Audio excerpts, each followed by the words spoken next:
드라마 천국보다 아름다운 1화 2화를 보고 다음 화를 예상해 봅니다. 지하철에서 내리는 순간부터 하얗게 잊어버렸어요. 기억나는 거라고는 고낙준. 고낙준을 찾아온 낯선 젊은 여자는 자신은 지하철 천국역에서 내리는 순간부터 하얗게 기억을 잃어버렸고 오직 고낙준 이름만 그녀의 기억에 남았다고 낙준과 해숙에게 얘기합니다. 계속해서 낯선 젊은 여자가 남편 낙준이 그녀에게 소미라는 이름을 지어주었다고 해숙에게 눈치도 없이 자랑을 하자 해숙은 그 사이에 낯선 여자에게 이름까지 지어주었냐며 물건을 바닥에 집어던지며 질투를 하고 낙준은 당황해 어쩔 줄 몰라 하죠. 그리고 집 밖에 기껏 데리고 나가더니 둘이 호젓하게 데이트라도 하고 왔어? 라며 해숙은 낙준을 양손으로 붙잡아 힘껏 죄며 화를 내기도 합니다. 게다가 해숙이 낙준을 애써 외면하며 옆으로 돌아선 채로 집 밖으로 내보내. 내가 교화소에서 돌아왔을 때 내 눈앞에 저 아이가 안 보이길 바래. 라고 마침내 낙준에게 소미를 내보내라고 최후 통첩까지 합니다. 여기까지 드러난 소미는 과연 누구일까요? 누구이길래 낙준과 해숙이 사는 집까지 들어와서 자리 잡고 있을까요? 정말 소미는 아주 눈치 없이 뻔뻔스럽게 합니다. 하지만 천진난만한 행동에 그리 밉게 보이지는 않군요. 계속해서 보시면서 누구인지 추측해볼까요? 따사로운 햇볕을 받으며 빗자루를 양손으로 포개고 공손하게 서 있는 목사에게 해숙이 깊은 고민을 하며 흰 양산을 들고 느리게 한 걸음 한 걸음 다가갑니다. 목사님의 바로 그 표현대로 성도님이 슬로우로 오시는 중 이 드라마에는 무척 블링블링하고 아름다운 그림 같은 장면들이 많죠. 이 장면도 살짝 슬프기도 하고 정말 예쁘기도 하네요. 따사로운 햇볕이 내리쬐는 정원. 빨간 제라늄과 핑크빛 제라늄이 큰 화분 안에서 활짝 피었고 그 옆엔 청량한 파란빛의 로벨리아가 고요하게 숨쉬듯 흔들린다. 키 큰 녹색 오차드 그라스는 봄바람에 살랑살랑 춤을 추고 그 풍경 한가운데 회색 제복을 입은 목사가 빗자루를 양손으로 포개 들고 공손히 서 있다.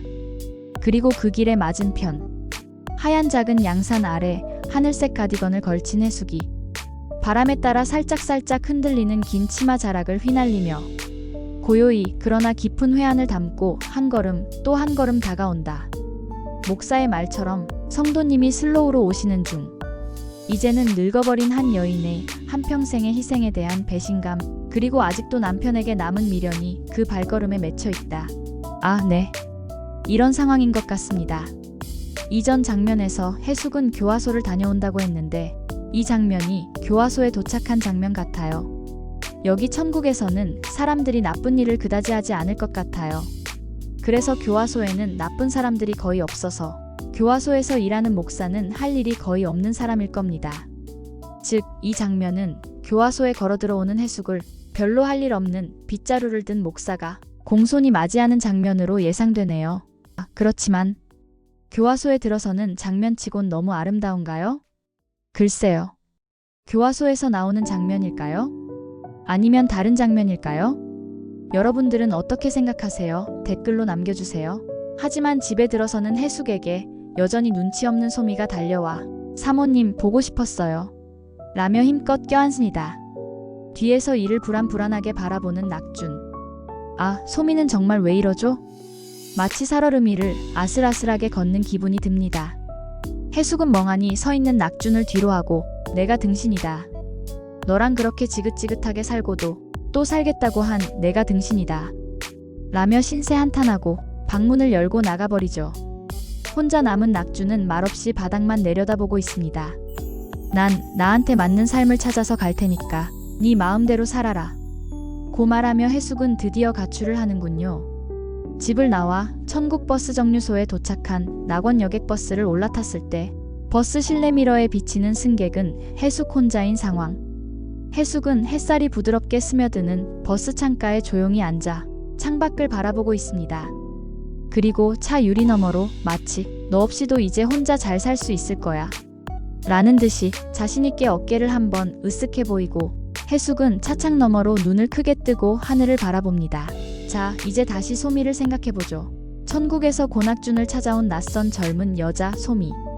그녀는 자신이 지하철 천국역에 도착한 순간 모든 기억을 잃었다고 말합니다. 단 하나, 고낙준이라는 이름만이 머릿속에 또렷이 남아 있었다고 하죠. 그녀는 도대체 누구일까요? 세 가지 추측을 해봅니다. 첫 번째 추측. 소미는 해숙이 돌봐왔던 영애가 아닐까? 어떤 이는 말합니다. 검은 우산을 들고 있는 소미는 어쩌면 생전에 해숙과 한 집에서 지냈던 영애일지도 몰라. 즉, 낙준과 해숙이 살아있을 때 인연이 깊게 닿았던 과거 인물 중에 영애가 천국에서 상큼한 모습으로 다시 등장한 것이죠. 생전의 수많은 인연 중에서도 해숙의 기억 속 깊은 어딘가에 자리 잡고 있었던 존재. 영애. 영애는 소미라는 새 이름을 낙준에게서 받았죠. 이제 새로운 존재로 태어난 영애는 전생에 어려서부터 해숙에게서 받았던 은혜를 해숙이 가장 아끼는 존재인 낙준에게 해숙이 했던 방식으로 온전히 마음을 주어 해숙에게 보답하고자 하는 것입니다. 두 번째 추측. 아마도 소미는 젊은 시절의 해숙일 거야. 다소 파격적이고 비약적으로 들릴 수 있지만 소미가 해숙 자신의 젊은 시절일 가능성도 완전히 배제할 수는 없습니다. 누구나 한 번쯤은 이런 상상을 해보지 않나요? 만약 내가 내 젊은 시절의 나를 다시 만난다면 어떤 말을 해줄 수 있을까? 혹은 내가 다시 젊어진다면 지금과는 전혀 다른 삶을 선택할 수 있을까? 소미는 단순히 누군가의 환생이나 과거 인물의 천국 환생이 아니라 해숙이 마음속 깊이 묻어두었던 젊음에 대한 그리움, 그리고 되돌릴 수 없는 시간에 대한 아련한 감정을 형상화한 존재일 수 있습니다.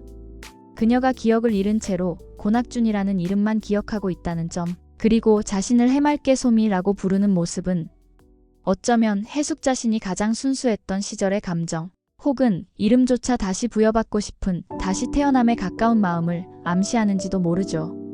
즉, 소미는 해숙의 내면에서 되살아난 젊은 나일 수 있고 그 존재와의 충돌은 곧 해숙이 자신의 삶을 돌아보고 화해해 나가는 천국에서의 또 하나의 여정일지도 모릅니다. 세 번째 추측. 소미는 해숙의 시어머니일 수도 있어. 공식 홈페이지의 프로그램 소개를 잠시 들여다봅니다.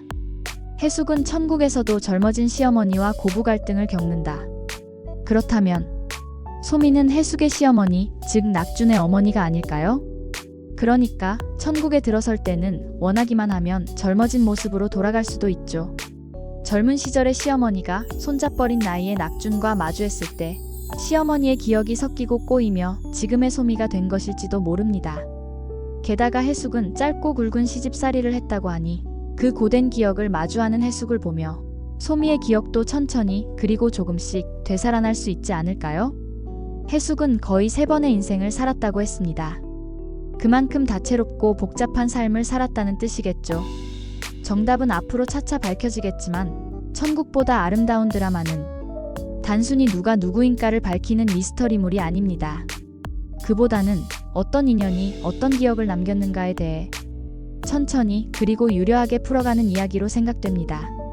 소미의 정체는 아직 명확하지 않지만 그녀의 존재를 통해 해숙의 삶은 더 풍부하게, 더 입체적으로 펼쳐질 수도 있겠죠. 그리고 그 과정에서 우리 역시 잊고 지낸 누군가를 혹은 잊고 살았던 나 자신을 떠올리게 될지도 모릅니다. 그러니 답에 아직 이르지 않아도 좋겠죠. 우리는 지금 아주 아름다운 한 편의 이야기가 막 피어나는 화사한 봄의 시작점에 있으니까요. 난 나한테 맞는 삶을 찾아서 갈 테니까 네 마음대로 살아라, 고낙준. 그리고 예고편 마지막 장면의 의미는 과연 무엇일까요? 푸른 숲을 배경으로 세워진 편말에는 천국버스 정류장 천국지원센터라고 적혀 있고 그 아래로 복고풍의 낙원 여객버스가 미끄러지듯 들어와 정차합니다. 버스 전면 유리에는 과거행 버스 라는 다소 엉뚱하면서도 의미심장한 문구가 적혀 있죠. 레트로한 디자인, 선명한 하늘색 줄무늬, 그리고 2개의 커다란 원형 헤드라이트. 붉은 유니폼의 안내양과 천 가방을 맨 할머니 해숙은 정류장 앞에 마주 서 있습니다. 어디선가 본 듯한 풍경은 따뜻한 향수를 불러일으킵니다. 버스 내부는 조용하고 정돈된 분위기입니다. 체크 패턴의 회색빛 좌석들이 은은하게 조화를 이루고 있죠. 그 좌석에 앉은 해숙은 창밖을 바라보고 있습니다. 앞선 장면에서 하얀 양산을 들고 천천히 걸어오던 그녀.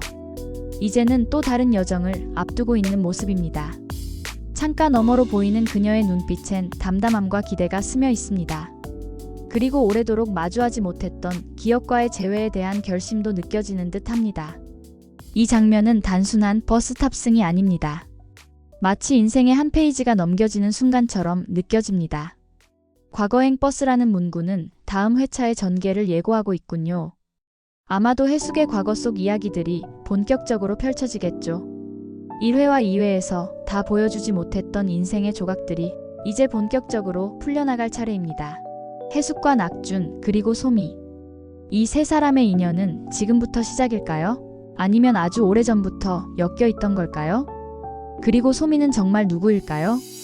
이 낯선 만남이 어떤 감정의 파동을 일으킬지 다음 회차에서는 분명 그 실마리가 조금씩 드러날 것 같습니다.